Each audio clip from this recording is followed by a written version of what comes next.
Bonjour à tous, voici le sommaire, une nouvelle DS en vue, Mercedes-AMG en dit plus sur la GT, les Autolib à la conquête de l'Ouest, et pour finir une amusante vidéo pour fêter les 80 ans de la Citroën Traction.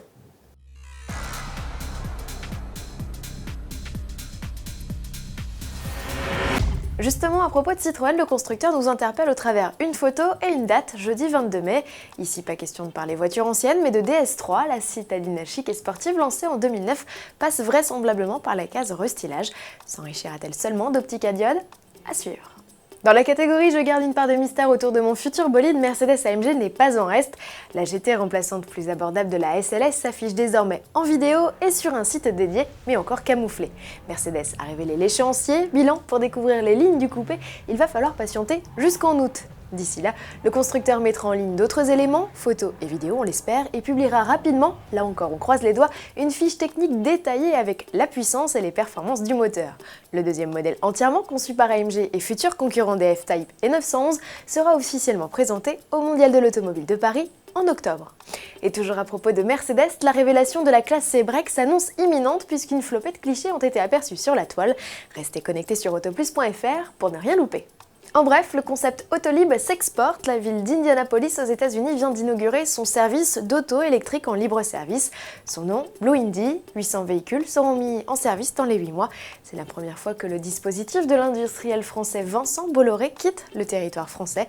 Prochaine étape après Paris, Bordeaux, Lyon et donc Indianapolis, investir Londres. Terminons par un anniversaire, celui de la Citroën Traction dont on fête les 80 ans.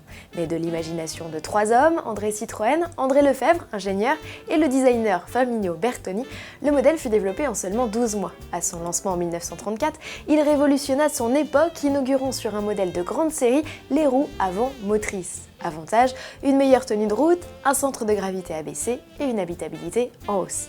À cela, il faut ajouter de nouveaux équipements, une direction à crémaillère, une boîte de vitesse synchronisée, des amortisseurs et freins hydrauliques et une carrosserie monocoque autoporteuse pour plus de sécurité.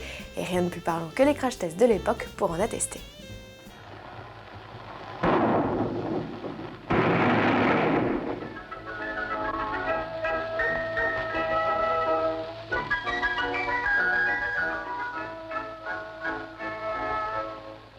Tout va bien, la promenade continue.